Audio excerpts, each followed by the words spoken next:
The SEC is the reigning defending draft champions. They had 62 guys selected in the draft this past weekend. The Big Ten, who we will get to in just a minute, had 55. The ACC had 32. The Big 12 had 30. And the Pac-12 had 27. It's the 17th year in a row that the SEC had the most players drafted. 8 of the top 16 are from the SEC. But remember during the season, you tried to argue with me that TCU belonged and they deserved to be there. And we talk about, well, if Utah or USC or Oregon would have won it out. I just want to throw this out there, okay?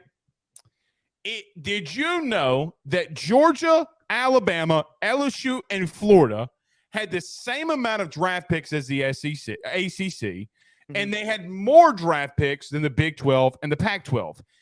Even if you took out Georgia, Bama, LSU, and Florida, the entire rest of the SEC would have had more picks than the Big 12 and the Pac-12 almost combined. My point in all of this is, Joe, when you come on this show and you say about TCU belongs and, oh, you can't disregard the Pac-12 champion, playoff expansion, it's an automatic bid for the Power 5 conference champions. Not all wins and losses are created equally, and every single April, we are proved that when the SEC reigns supreme. Okay. Even when the Big Ten also can claim some superiority. Your thoughts? Like, how many players did TCU have drafted? 8. Only 2 less. Hold on. Georgia and Alabama. They had more. How many of them were from the transfer portal of the SEC? Because I knew Wait. Come on. I knew that would be your argument. Do you want to know how many players played in the SEC? How many? 4. Half. How many of the players on Alabama and Georgia originated at those schools? All of them. Jahmyr Gibbs came from the ACC. Okay. So that's not true. If I wanted to sit here and go through all these, that's why I don't do the whole transfer thing, because I don't think that's totally fair. Okay, fair point. They had 8. Fair point. They had 8, more than Florida, more than LSU, more than Tennessee, that was supposed to be this extremely talented team. Yeah, they had more than them. But you're talking about how many they had. We're talking about how many the opponents they played had. Yes, but you're part of what we've debated about is, 1, were they talented enough to be there? And 2, is their schedule and their wins warranted enough for them to be there? No. I will concede that they played a weak schedule. And I have said this before. Their opponents were not as good. They're obviously not as good as the SEC. I don't think anyone in their right mind is going to sit here and say that the Big 12 schedule was better than the SEC. But my whole thought here, and what I have always said, is that you have to win the games on your schedule and have the resume to go to the playoff. If you have 2 losses, even if you have 2 losses against much better opponents than another team, you have to win your games to get to the playoff. What's the whole point of playing the schedule if it doesn't mean anything? I'm not saying don't play the schedule. You're misunderstanding what I'm saying.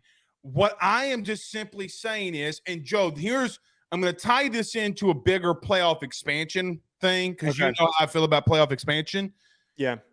TCU, or let me back up. Kansas State would have gotten the automatic bid if this would be 2024, because they're the conference champ. Yeah.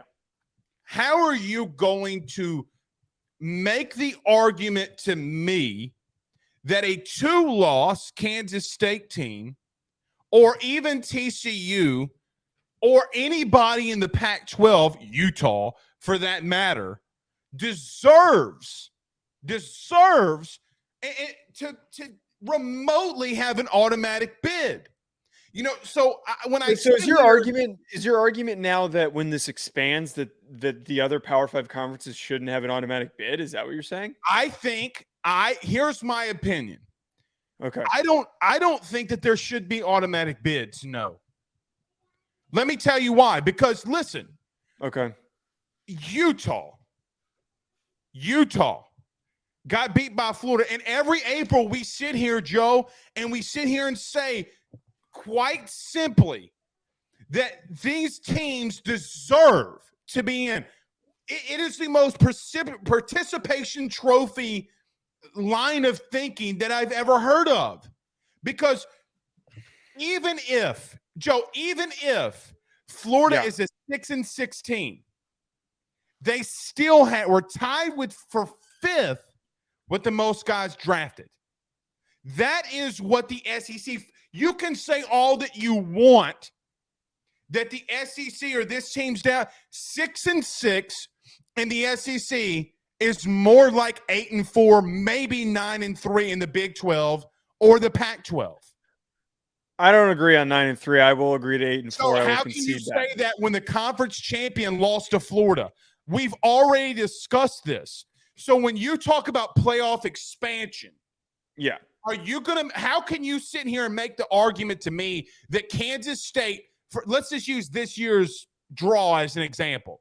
How could you have made the argument to me that Kansas State belonged more than LSU, Tennessee, and Alabama? Because you can't do that. Here's how I know. You and I both know Alabama and LSU would have beat all those teams. Are we right or wrong? So it's not the best teams that are getting in. It is the teams that win their conference championship. Like, I don't disagree with the thought of not having automatic bids. I don't think that it's not a bad premise for creating the playoff, but you can't not have that because the alternative is the SEC should just play in their own playoff. No. But then we're never going to, because then the argument could always be made, well, Ohio State didn't really beat anyone this year. No, that's not true. Because, and I told you we would get to the Big Ten in just a minute. Big Ten had 55. Joe, so it should be a Big Ten SEC playoff, and then the rest of the teams that's not necessarily the case because that's going to happen. That's what the arguments are going to be. Is that a team like LSU should get in over. I'm not talking about the teams that religiously in the top 10, 15 recruiting rankings. I'm talking about the Utahs of the world. I'm talking about the TCU and Baylors of the world. I'm talking about the Oklahoma States of the world. You want me to be a little honest with you? I'm talking about the Clemsons of the world. Okay?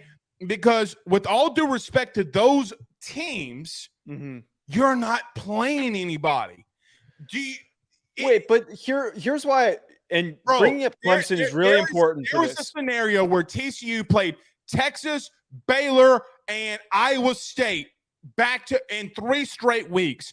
There was a legitimate argument for Alabama because they played Tennessee, I think Ole Miss, and LSU all in a 3-week span, all top 15 teams. And you want to argue with me and saying that it's equal. Like this, look. But I'm not saying here, to get political, but as everything in our country goes on about should men and women playing each other's sports, whatever, nothing's created equally.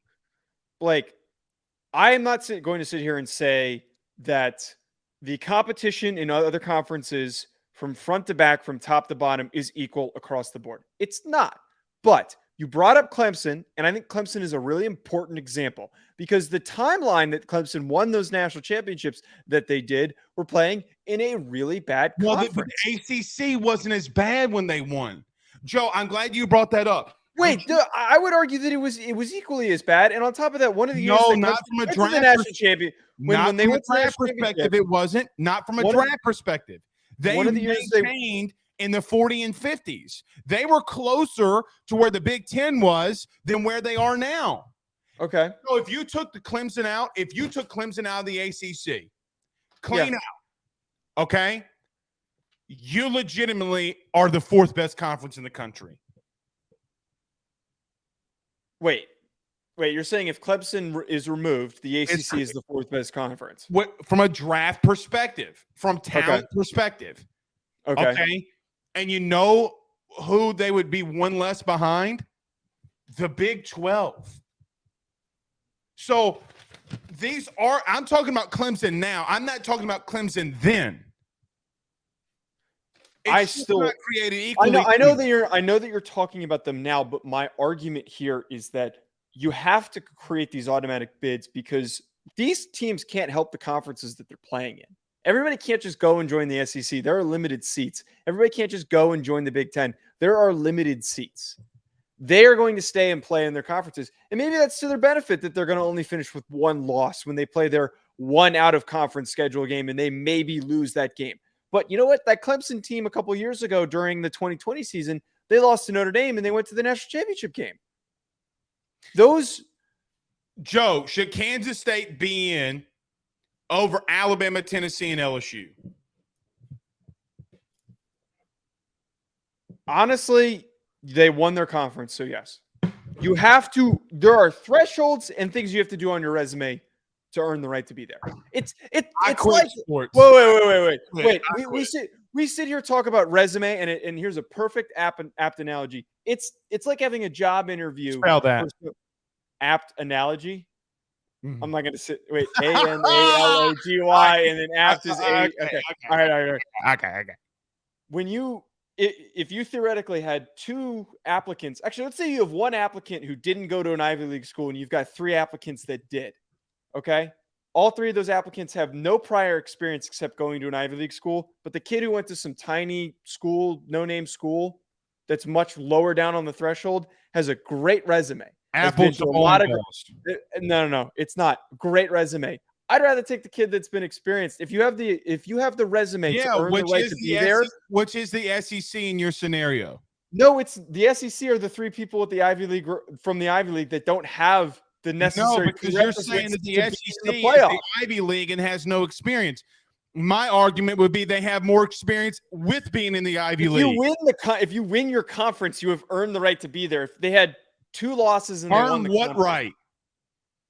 They won their conference. It's a Power 5 conference. It's the most participation trophy thought process that I've ever heard of.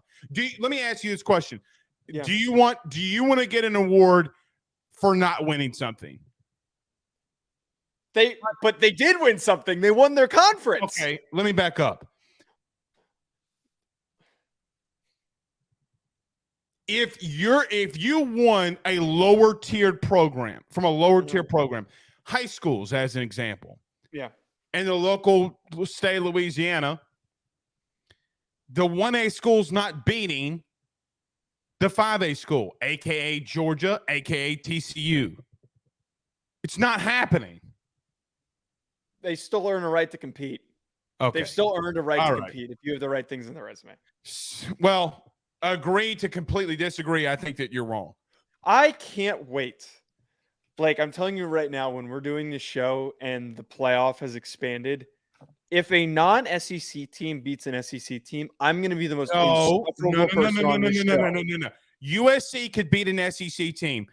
Oklahoma could be the lower tier SEC. Well, they're going to be in the SEC. They're going to be in the SEC. It doesn't matter. What I'm saying is, let me give an example. Mm-hmm. Okay, so you say if they beat an SEC team, okay, when a non-SEC team beats an SEC team, I will be. When have they done it in the play? When have they done it in the playoff? My memory is not that's right. They haven't. They've gotten their absolute. Wait. But oftentimes these non-SEC teams have to face off against the best teams in the country. I'm saying when the playoff is expanded. Hold on. The weakest team that has ever been in the playoff. You ready? The Michigan States, the Washingtons, the Cincinnatis, and the TCUs. They've gotten their absolute rear ends torn up, and you want to sit here and tell me when it happens? Joe, it's not happening. Because they have all had to play the best teams or one of the top two teams in the country at the time in the playoff. And I'm talking about SEC had to play Georgia. My point is, you had LSU having to play Georgia. You had Tennessee having to play Georgia. But I'm talking about, and I'm saying when it happens in reference to when the fourth or fifth SEC team, because there's probably going to be that many, make it in. The last remaining SEC team that sneaks their way into the playoff, they're going to get beat by a Power 5 team that won their conference. It's going to happen, and I promise you I will be insufferable on this program. It will be my biggest victory lap. I know I shouldn't be proud of that, but it absolutely will. Okay, well then I'm going to get something.